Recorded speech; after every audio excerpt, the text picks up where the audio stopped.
Welcome to Learn Commerce PU online classes.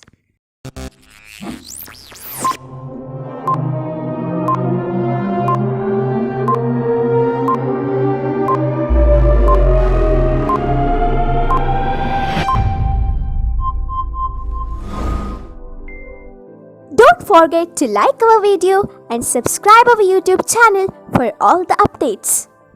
Hello students, welcome to Accountancy online classes of 2nd PU. Today I am going to take up a new chapter, that is reconstitution of a partnership firm. Reconstitution of a partnership firm. There are different chapters under this reconstitution of a partnership firm. Under that, first one is admission of a partner, second one is retirement of a partner, and under retirement itself death will come, death of a partner. That is these are the reconstitution. Then ultimately we will wind up the firm, that is dissolution of a partnership firm. These are the different chapters under partnership firm. We have already studied the basic things, that is calculation of interest on capital, interest on drawings, how to prepare a profit and loss appropriation account, what are the different methods under calculation of interest on drawings. These are different, that is topics we have covered already. Now I am going to take up the first part under reconstitution of a partnership firm. What is reconstitution? When a partner enters a new firm, that is an existing firm, then the profit sharing ratios will change. Profit and loss distribution will change. And the entire structure of the partnership firm changes, because the person who enters a partnership firm should get profits or he has to bear losses in future as per the profit sharing ratio that is agreed upon. But if nothing is done before his admission, then whatever profits that were earned before his admission, from that also this person will get a share. Let me give you this example. A partner joins on 1st April 2015. Year ends on 31st March 2016. In between, a partner enters into an existing firm.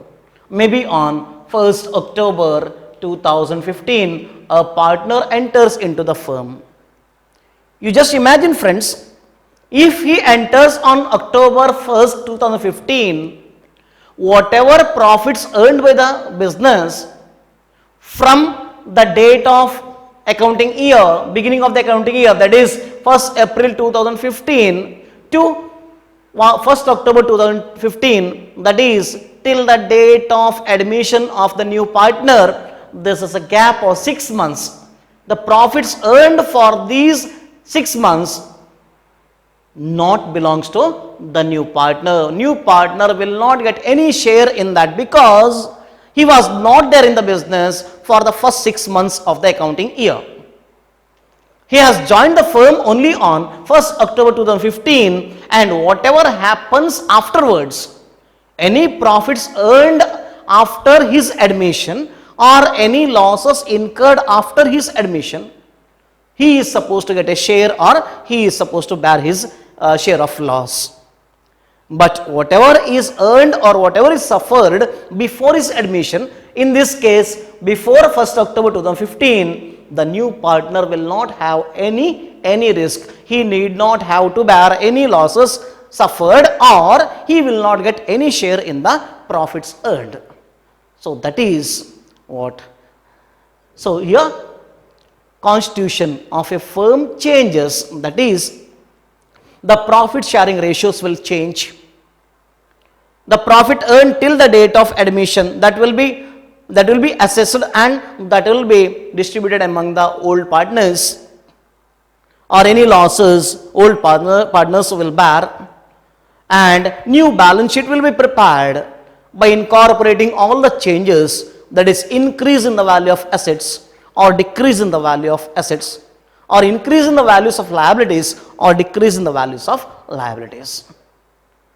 When we do all these things, then the constitution of the firm totally changes. That is called reconstitution of a partnership firm. This also will happen if one partner goes out of the firm, maybe because of death or maybe because of retirement. Any reason for that matter, whenever the person goes out of the firm because of that is death or retirement, there also the constitution of firm changes, because after the death of the partner, he will not be there in the business. So no question of giving profits to that partner or to the executors of that partner who has deceased, or the person who got retirement from the firm, who vacated the firm, from the date of his vacation or from the date of his retirement, whatever profits earned, the retiring partner will not have any share in the profits, or he is not supposed to bear any losses that occurs to the firm, incurred by the firm after his retirement or death. So that is what here the constitution of the firm, that is structure of the firm or the profit sharing ratios of the firm will change. That is nothing but reconstitution of a partnership firm. So let me take up the first one where the constitution of a firm changes, that is admission of a partner. Very simple. One partner joins an existing firm during any time of the accounting year is nothing but admission of a partner.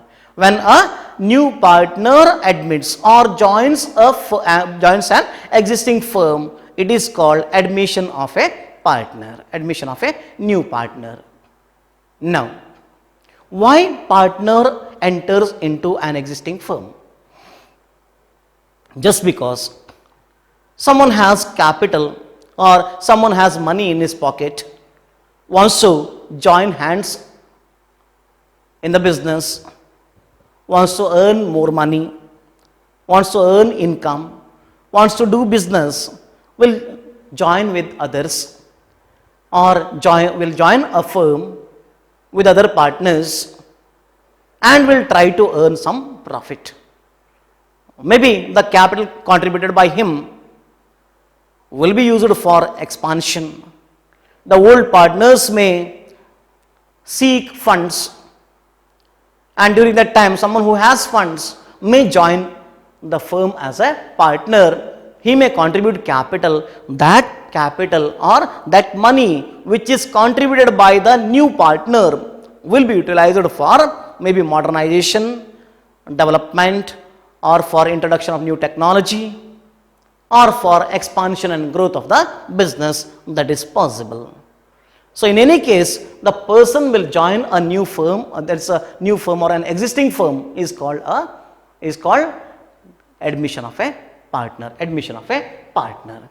Now, when a partner gets admitted into a firm, when a partner joins a firm, naturally he will get a right to share the profits or bear the losses of partnership firm.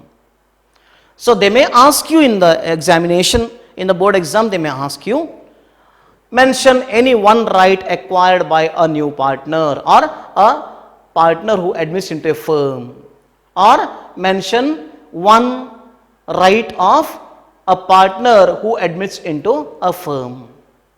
Then you should write, or maybe two rights they may ask. There are two rights a new partner will acquire. First one is he will get a right to share in the profits of partnership firm. Naturally, when a partner or a person joins the partnership firm, he will acquire the right to get share in the profits of the business, because he has contributed capital. He will work as partner and there will be an agreement how to share the profits or loss of the business. Then Ultimately, whenever there is a profit, he will acquire a right to get a share in the profits of the partnership firm as per the agreement entered into with the firm. Remember, firm means partners together. Partners collectively are called firm, and partners and firm both are one and the same. There is no separate legal entity for partnership firm. Remember this. Both are one and the same. Second right, that is right to share in the assets of partnership firm. Any assets that is owned by the partnership firm. As I already told you, partnership firm means the partners themselves, and that asset belongs to all the partners. So the newly admitted partner will acquire a right to get the share in the assets of the partnership firm, or he will acquire the right in the assets of partnership firm, right in the assets of the partnership firm. So these are the two rights that a newly admitted partner acquires. Let me repeat. First one is to get a share in the profits of partnership firm. Second one is to get a share in the assets of the partnership firm. Right to assets of partnership firm. That is, these are the two rights that a newly admitted partner acquires in a partnership firm. Now, before moving on to the fractions, because students mostly they find it difficult in science, so they join commerce, mostly because of the two subjects. One is maths and another one is science. So let me take up how to add and deduct the fractions. So after making sure of these things, then I will take up actual concept or actual topic, that is a new profit sharing ratio. Let me explain these things first. Yes. Suppose if I write 1/4, 1/2, and if I ask anyone, there may be some students who may reply which is bigger, then they may say 1/4 is bigger than 1/2, because 4 is bigger than 2. So the students will think 1/4 is bigger. Let me give an analogy here. This is one, take this as masala dosa. I have divided this masala dosa into two pieces, and I took this part of masala dosa.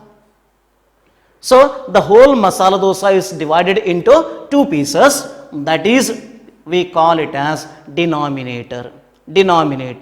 In Kannada we call it as cheda.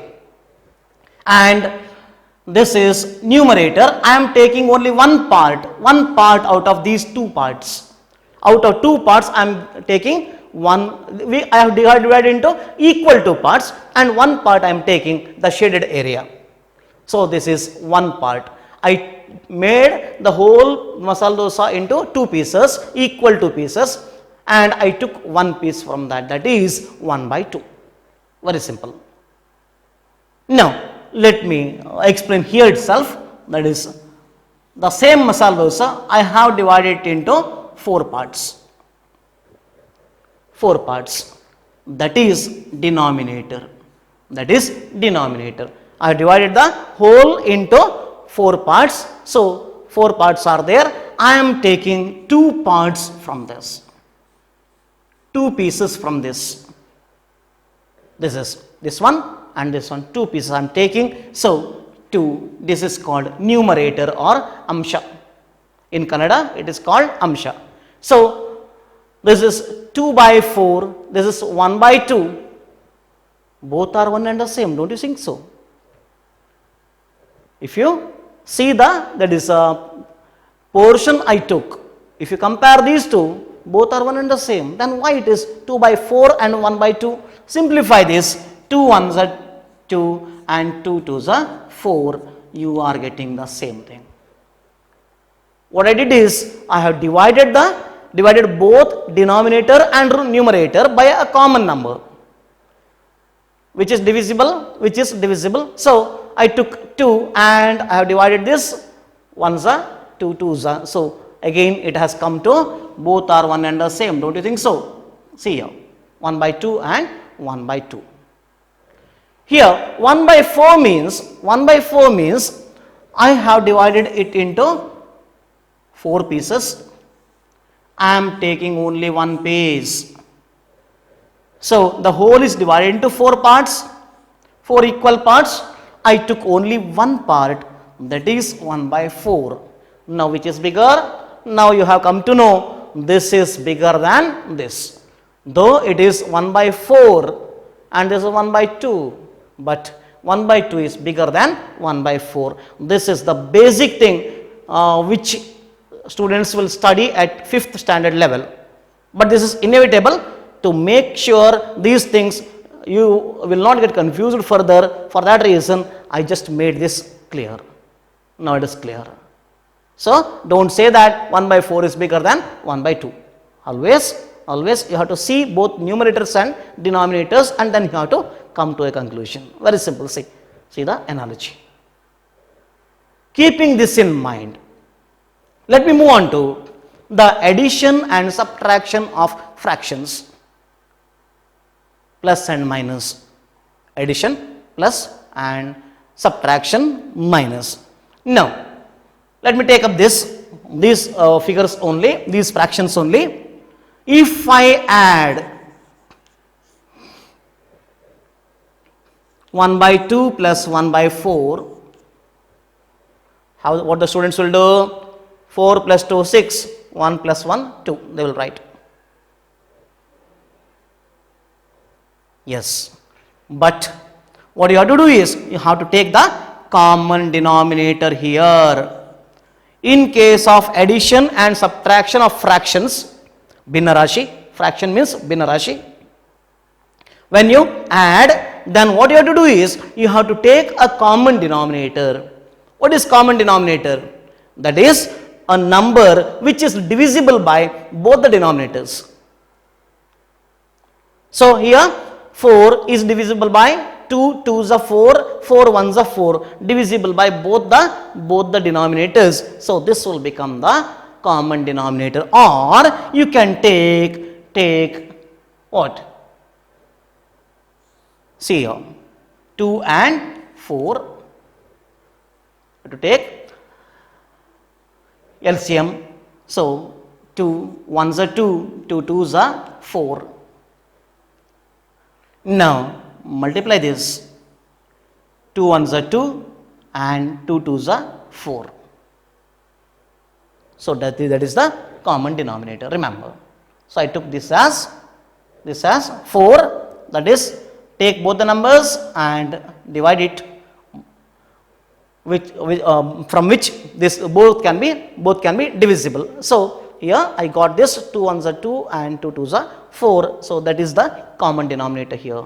HCF and LCM, you have to make sure of those things. Now what I will do is, 2 has been converted as 4. So how many times multiplied? 2 2s are 4. Multiply the numerator also by the same number. I have multiplied denominator by 2, 2 2s are 4. So multiply numerator also by 2. So 2 1s are 2 plus, put the symbol as it is, and this has not been changed. 4 remains as it is, 4. So numerator also remains as it is. So it will be 3 by 4. 3 by 4. That is the answer. And students have the habit of adding straight away 4 plus 2, 6 and 1 plus 1, 2. 2 by 6. No, that is not the way of adding the fractions. So make sure while doing addition and subtraction of fractions, make sure that you have to take the common denominator first. Common denominator, I have already done this. So be careful about these things. Try to learn these things. It is taught at the primary class level.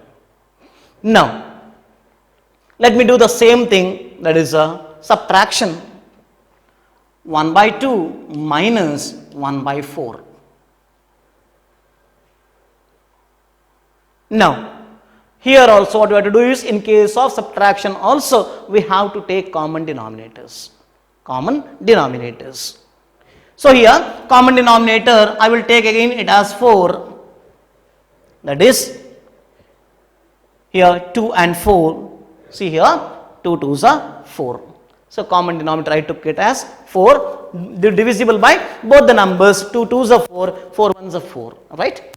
So 2 2s are 4, 2 has been converted as 4, so I multiplied it by 2 and multiply the numerator also by 2. 4 1s are 4, no need to multiply, so it remains as it is. So here 2 plus 1, 2 minus 1, minus is their symbol, so put the same symbol minus, and here 1 is equal to 1 by 4 is the answer. 1 by 4 is the answer. So make sure of these things again. Keep this in mind, because these are required during whole admission of a partner and retirement of a partner. You need these things. Even in dissolution, you need it to share the profits. In death also, you need to share the profits. So make sure of it. Now, by keeping this in mind, let me come to what is new profit sharing ratio. When a partner admits into an existing firm, or a new partner enters into an existing firm, I already told you the constitution of firm changes. The profit sharing ratio will change. Let me give you best example. I will put it in an analogy. There are 6 chocolates on my table, and there are 2 students in the class. There are 6 chocolates, and there are 2 students in the class. If I distribute these chocolates now, each one of them, I will name those students as A and B. Mr. A and B are there in the class. If I distribute 6 chocolates, each one will get how much? 3. 3 each they will get. But while distributing the chocolates, one more student enters. Sir, may I come in? I told us, get in. There are 3 students now. Can I do injustice to him? I have to give chocolates to that student also, because all are students for me, equal to me. Now, if I distribute after the entry of Mr. C, each one of them will get, if the sharing ratio is equal, I will not make any partiality among the students. I will give equal number of chocolates to all the students. If that is my mindset, then I will give equal chocolates to all the 3 students. They will get 2 each. This is new partner, Mr. C. These are old partners. See, I am coming to the actual concept now. A and B are old partners. C is newly admitted partner. And if I distribute before admission of Mr. C, the old partners will get 3 each. After admission of new partner, if I distribute, they will get 2 each. Don't you think after the admission of Mr. C or new partner, the old partners will lose a part of their share? Is it? See, they will get only 2 now. Earlier they would have got 3. That means there is a loss of 1 chocolate to Mr. A and 1 chocolate to Mr. B. And if we add these together, 2 chocolates, that is the share of Mr. C. That means the share sacrificed by Mr. A and B, is the share of Mr. C. Or the share sacrificed by old partners Mr. A and B, if clubbed together, added together, is the share of the new partner Mr. C. So the sacrifice ratio is the ratio in which the old partners sacrifice towards new partner to give him a share in the future profits of the firm. Earlier profits before his admission will be distributed among themselves, but to give him a share in the future profits of the firm, these partners will sacrifice a part of their share. In this case, Mr. A and B have sacrificed 1 chocolates each, and if it is added together, clubbed together, that is the share of Mr. C. So this is old ratio, this is new ratio, and this is sacrifice ratio. The chocolates which they would have got earlier is old ratio. New ratio is the chocolates they will get after admission of new partner, and the difference is nothing but the sacrifice made by old partners, which is called sacrifice ratio. So let me put it in sentence. Sacrifice ratio is the ratio in which the old partners sacrifice a part of their share to give a share to the new partner in future profits of the firm. To give a share to the new partner in future profits of the firm. That is called sacrifice ratio. To put it symbolically, sacrifice ratio is equal to old ratio minus new ratio. See here, old ratio 3, new ratio 2, old ratio minus new ratio is equal to sacrifice ratio. Then new ratio is equal to, let us derive from the equation here, new ratio is equal to old ratio, yes, minus sacrifice ratio, old ratio minus sacrifice ratio. Then old ratio is equal to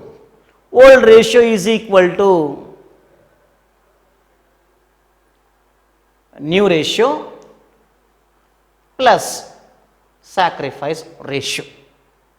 Old ratio is equal to new ratio plus sacrifice ratio. 2 plus 1, 3. Very simple. New ratio is equal to old ratio minus sacrifice ratio. 3 minus 1, 2.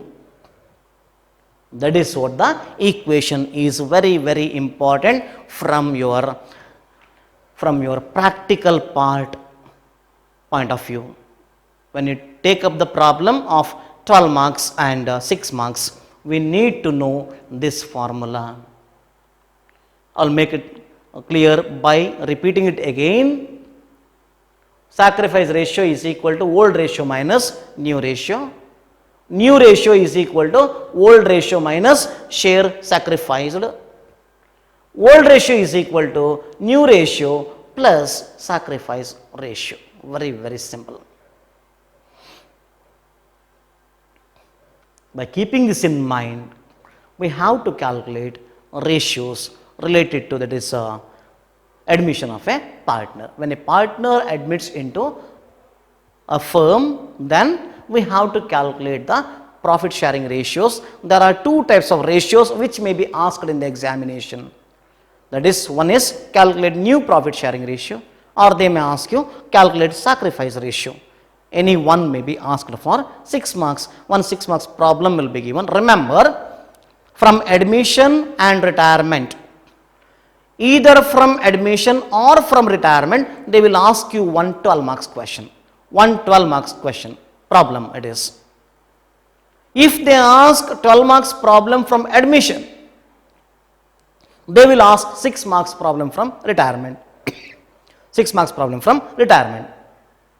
If they ask 12 marks problem from retirement, they will ask you 6 marks problem from admission, because in retirement also you will have to prepare ledger accounts, and again there we will come across gain ratio. Here we come across sacrifice ratio, because in case of admission the old partners sacrifice, but in case of retirement, when a person goes out, the existing partners, the remaining partners, they will acquire the share of the retiring partner, outgoing partner. So that is called gain ratio. We'll take up later when we take up retirement. Now, for the time being, you have understood how to add, deduct, and remember, in case of multiplication of fractions, that is, suppose 1 by 2 into 1 by 4. So very simple. In case of multiplication, no need of any common denominators. Straight away multiply the denominators. 4 2s are 8 and 1 1s are 1. That is 1 by 2 into 1 by 4 is equal to 1 by 8. So that is how you have to multiply. Here no question of common denominator, but remember, when you add and deduct the fractions, you must take common denominator and you have to work like this. So this is about, in brief, the theory part of admission of a partner. I will take up the problems, that is a sacrifice ratio and new profit sharing ratio, in the next class. Now take down assignment question. Write the assignment question. What are the two rights? Acquired by? What are the two rights acquired by a newly admitted partner